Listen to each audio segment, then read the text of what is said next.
नमस्कार, मी डॉक्टर शिवारी वाघ, संचालक aspire education institute, Chhatrapati Sambhajinagar. विद्यार्थी मित्रांनो, महाराष्ट्रासह देशभरातील विद्यार्थी NTAच्या वतीनं नीट रिनीट परीक्षेचा रिझल्ट केव्हा पब्लिश होईल याची आतुरतेनं वाट पाहत आहेत. परंतु या निकालापूर्वी दोन महत्त्वाचे टप्पे अजूनही NTAकडनं जाहीर होणं बाकी आहे. त्यामध्ये प्रमुख टप्पा म्हणजे NTAच्या वतीनं जे काही ऑब्जेक्शन रेज झालेले होते हे सगळे विचारात घेऊन मुलांना न्याय देण्याच्या दृष्टीनं योग्य तो निर्णय घेऊन फायनल आन्सर की त्या ठिकाणी जाहीर करणं आणि त्यासोबतच मुलांनी जे काय रिस्पॉन्स शीटवर OMRवर जे रिमार्क्स त्यांनी मेन्शन केलेले आन्सरच्या स्वरूपामध्ये तर त्या OMR मुलांना उपलब्ध करून देणं.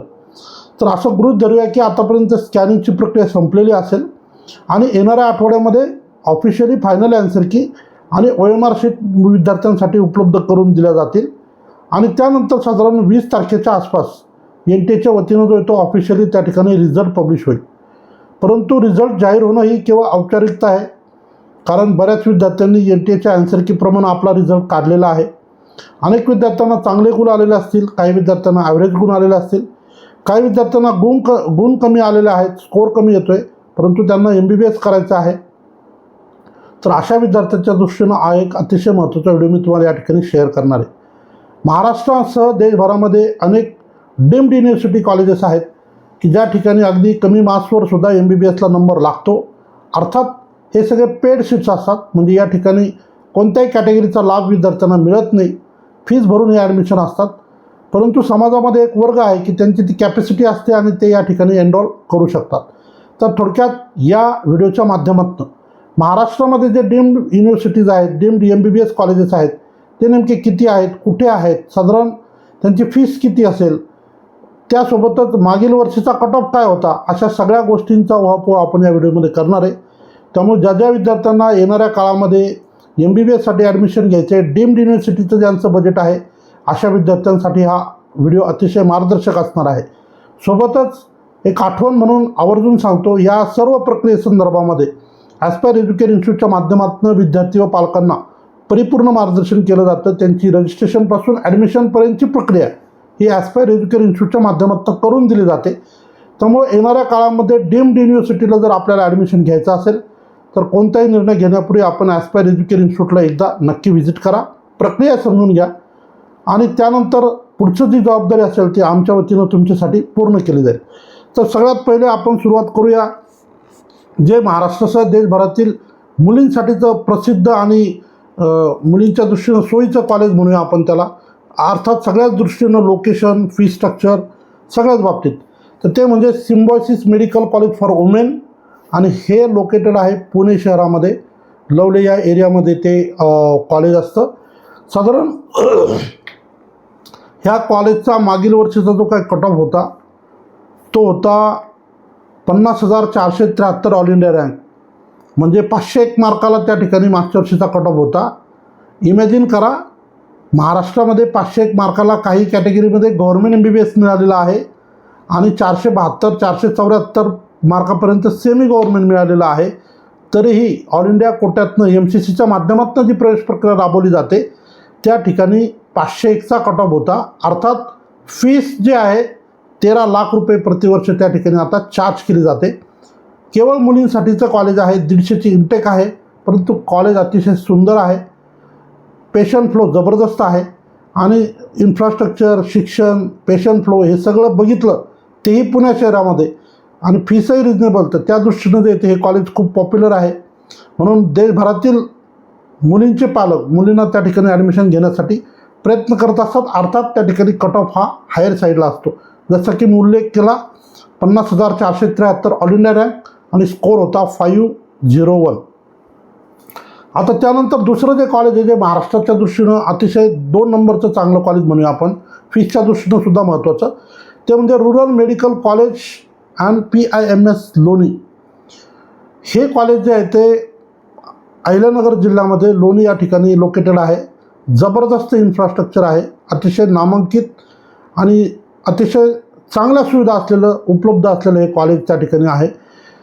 फीसच्या तुलनेनं महाराष्ट्रामध्ये सगळ्याच विद्यार्थ्यांना त्या ठिकाणी प्रवेशासाठी प्रयत्न करता येईल, मुलं असतील मुली असतील, तर त्या दृष्टीनं सगळ्यात कमी फीसचं हे कॉलेज डीम्ड युनिव्हर्सिटीमध्ये म्हणता येईल.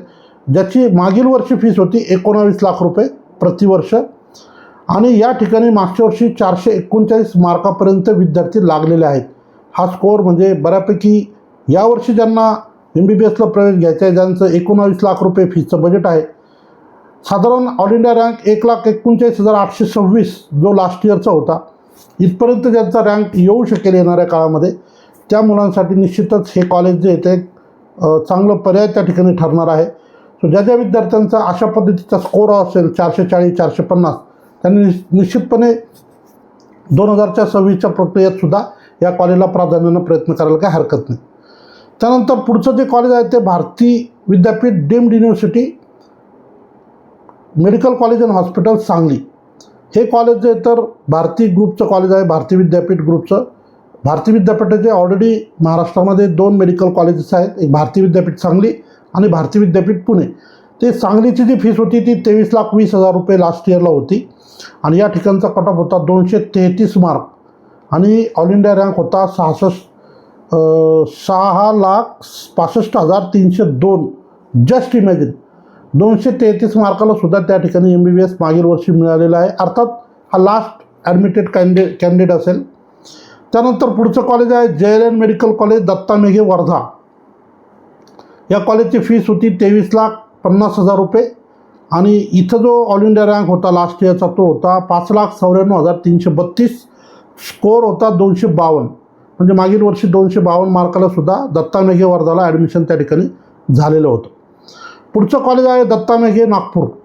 या ठिकाणी सुद्धा 23,50,000 फीस होती आणि या ठिकाणी जे ॲडमिशन झालेलं आहे 6,42,393. ऑल इंडिया रँक स्कोअर होता 239, 239 मार्काला दत्ता मेघे नागपूर त्या ठिकाणी मिळालेलं होतं. यानंतर महाराष्ट्रासह देशभरात जे प्रसिद्ध असलेला ग्रुप म्हणजे MGM. या MGM मेडिकल कॉलेजचे एकूण आता 5 कॉलेज झालेले आहेत. एक छत्रपती संभाजीनगर, दुसरं नवी मुंबई, त्यानंतर वाशी, नेरूळ आणि पनवेल.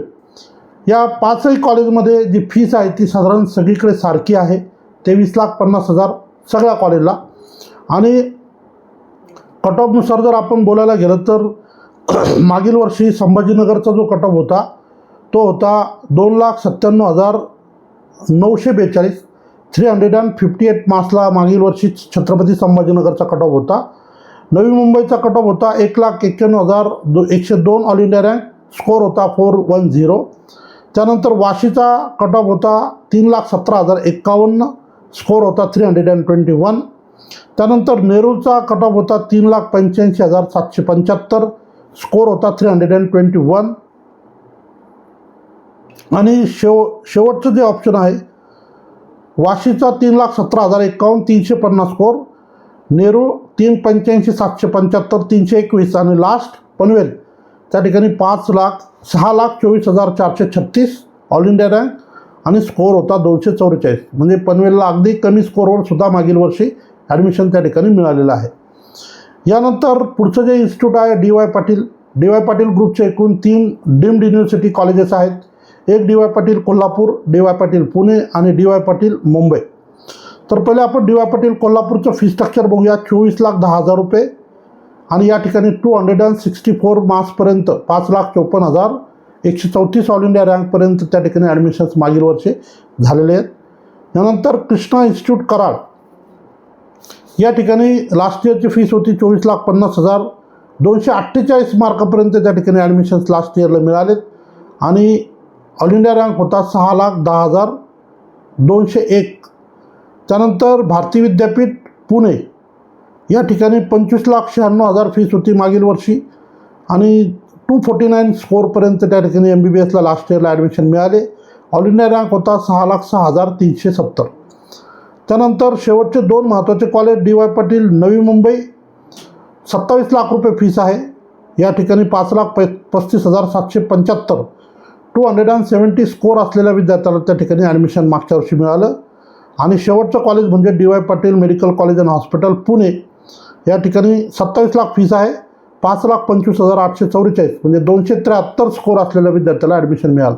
थोडक्यात महाराष्ट्रामध्ये सद्यस्थितीमध्ये एकूण 15 डीम्ड युनिव्हर्सिटी कॉलेजेस आहेत आणि हे कॉलेजेस जे आहे प्रामुख्यानं चांगल्या मोठ्या शहरामध्ये उपलब्ध असतात.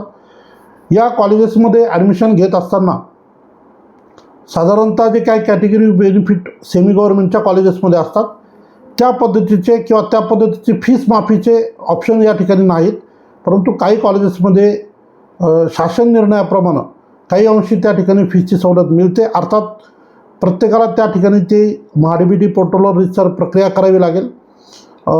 काही विद्यार्थी जे लास्ट इयरला आपल्या माध्यमातून MGM संभाजीनगरला एनरोल झालेले होते, त्यांनी स्कॉलरशिपची प्रक्रिया केल्यानंतर साधारण 3,64,000 त्यांना त्या ठिकाणी रिफंड येणार आहेत. त्यापैकीचा पहिला टप्पा 1,82,000 त्यांना परत आलेले आहेत.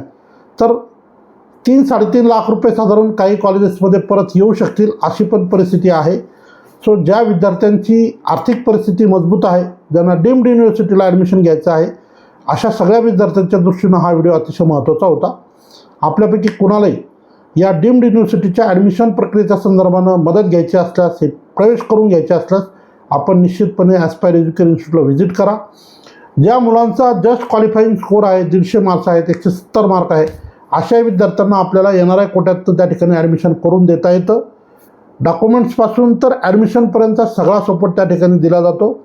त्यामुळे या संदर्भानं आपली कुठली क्युरी असेल, काही प्रश्न असतील किंवा अधिक माहिती घ्यायची आहे तर आपण ॲस्पायर एज्युकेशन इन्स्टिट्यूटला नक्की व्हिजिट करा. धन्यवाद.